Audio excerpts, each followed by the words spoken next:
सभी को अपने जीवन में कभी ना कभी निराशा मिलती है, असफलता मिलती है और अधिकतर लोग इसके पश्चात भाग्य का रोना लेकर बैठ जाते हैं। कुछ कहते हैं कि जिस स्थान पर मैं हूं उससे कई ऊंचे स्थान पर होने के योग्य था, परंतु नहीं जा पाया। किसी को पीड़ा है कि उसे जो मिलना चाहिए था वो उसे नहीं मिला।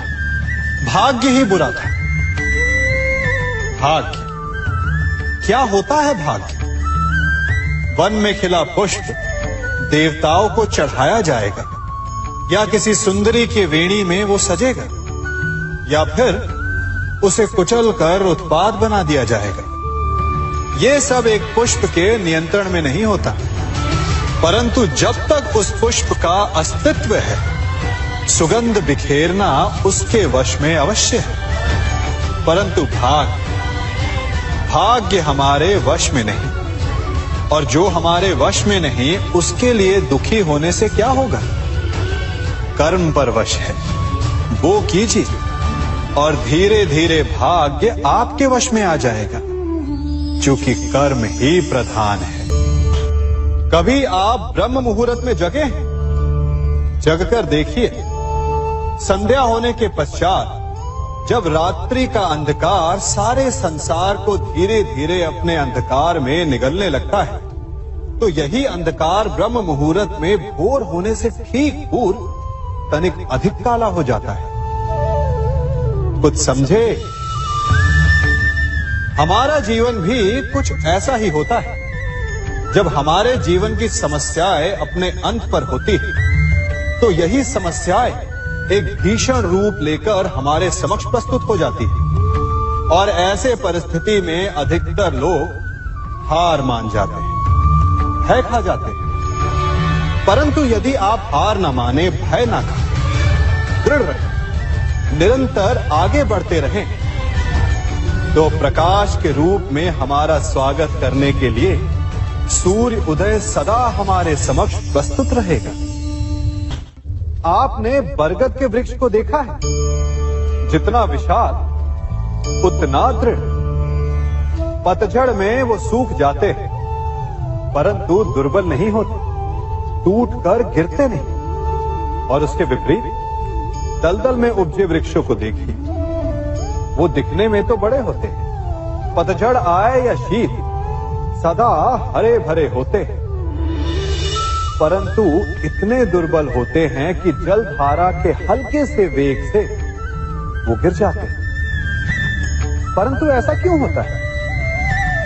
कारण है जड़ें। जिसकी जड़ें दृढ़ भूमि में है, वो हर चक्रवात, हर ऋतुओं को सह लेता है, और जिसकी जड़ें दलदल में है, वो स्वयं की जड़ों को दुर्बल बना लेता है। कुछ ऐसा ही मनुष्य भी होता है, जो अधर्म, कुकर्म और असत्य की धरा पर उपजा है। वो समय की एक मार भी नहीं सह पाता, और जो मनुष्य सत्य, धर्म की धरा पर उपजा है, वो हर समस्या से अविचलित हो जाता है। अब आप पर निर्भर करता है कि आप क्या बनना चाहते हैं।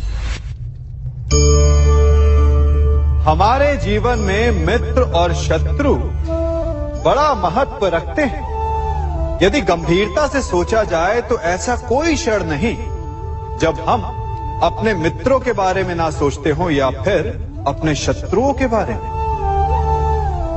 हमारा हर कार्य या तो हमारे मित्रों के हित के लिए होता है, या फिर हमारे शत्रुओं के अहित के लिए।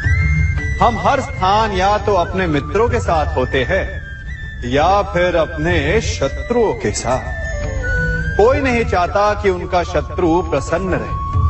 हर कोई अपने शत्रु को नष्ट कर देना चाहता है, और ऐसा करने के लिए वो हर संभव प्रयास करता है। उसे आर्थिक, मानसिक और शारीरिक हानि पहुंचाने का प्रयास करता है।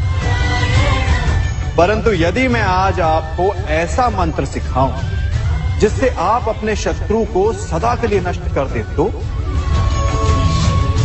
और वो मंत्र है मित्र बनाना। अपने सभी शत्रुओं को अपना मित्र बना लीजिए और आपके सारे शत्रु स्वतः ही समाप्त हो जाएंगे।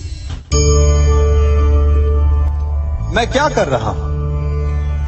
मैं दिए प्रज्वलित कर रहा हूं ताकि अंधकार को मिटा सकूं। अब आप कहेंगे कि इसमें कौन सी बड़ी बात है ना? परंतु इसमें महत्वपूर्ण बात समझने के लिए यह है कि मैं क्या नहीं कर रहा हूं, और मैं अंधकार नहीं कर रहा हूं, क्योंकि अंधकार को मिटाने के लिए प्रकाश का अस्त्र तो उठाना ही पड़ता है। बुराई को बुराई से नहीं, अच्छाई से जीता जाता है। अन्याय को अन्याय से नहीं, न्याय से लड़ा जाता है। क्रोध को क्रोध से नहीं, क्षमा का साथ लेना होता है। ठीक उसी प्रकार एक लोहा लोहे को काटता है, परंतु एक ठंडा लोहा ही गर्म लोहे को काट सकता है। इसलिए यदि आपको अपने जीवन में विजयी होना है तो अपने शस्त्रों को, अपने अस्त्रों को सोच समझ कर उठाइए, क्योंकि एक अनुचित सोच परिणाम पर भारी प्रभाव डाल सकती है। आप सब सोच रहे होंगे कि ये क्या मैं करने लगा? मैं इस पौधे को जड़ से उखाड़ रहा हूं। आश्चर्य हो रहा है ना कि एक पौधे को उखाड़ना या काटना ना केवल एक अपराध है अपितु पाप भी है। तो फिर मुझे ऐसा करने की क्या आवश्यकता पड़ गई? क्योंकि कई बार विनाश ही सृजन तक पहुंचाता है। यदि नया भवन बनाना हो तो पुराने भवन को गिराना पड़ता है। व्यवस्था को परिवर्तित करने के लिए क्रांति लानी पड़ती है। और उसी प्रकार यदि किसी वृक्ष या किसी पौधे की जड़ों में घुन लग जाए या उसका मूल सड़ जाए तो उसे जड़ से उखाड़ देना ही श्रेयस्कर होता है, ताकि उस स्थल पर नए पौधे उपज सके। युद्ध करना पर्याय नहीं, परंतु कभी कभी शांति के लिए युद्ध करना आवश्यक हो जाता है। सार में सबसे श्रेष्ठ क्या है? फूल या कांटे, प्रेम या घृणा, संपन्नता या दरिद्रता, मित्र या शत्रु? बताइए। अब आप भी कहेंगे कि भला ये कोई पूछने की बात हुई? अवश्य, फूल, प्रेम, संपन्नता और मित्र ही श्रेष्ठ है। परंतु क्या आपने अपने जीवन में कभी सोचा है कि हर एक भाव, हर एक वस्तु, हर एक घटना का एक गुण धर्म होता है? त्वचा पर जलन करने वाले फूलों से अधिक श्रेष्ठ वो कांटे हैं जिनसे आप अपने घर की बाढ़ बनाते हैं ताकि वन्य पशु आपके भीतर ना आ सके। वो प्रेम श्रेष्ठ नहीं जो आपको अंधा, लोभी, पक्षपाती बनाता। वो घृणा श्रेष्ठ है जो आपको नया मार्ग दिखाता। वो संपन्नता श्रेष्ठ नहीं जो आपको कृपण बनाता, मद्दांध बनाता।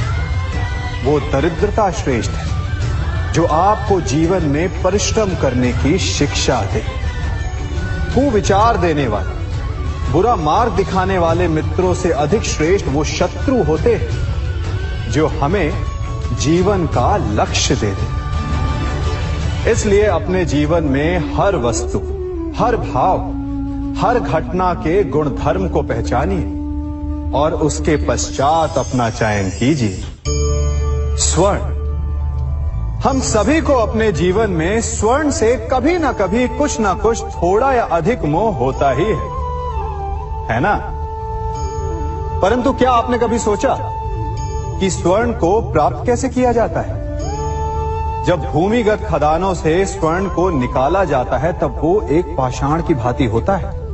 ऐसा पाषाण जिससे आप किसी को भी मार सकते हैं, परंतु उसे आभूषण के रूप में स्वयं के शरीर पर धारण नहीं कर सकते। यदि उसे आभूषण बनाना है तो उसे लंबी यात्राएं करनी होती है। उस पाषाण को पिघलना होता है। सोनार के हथौड़े की अनेकों चोटें खानी पड़ती है।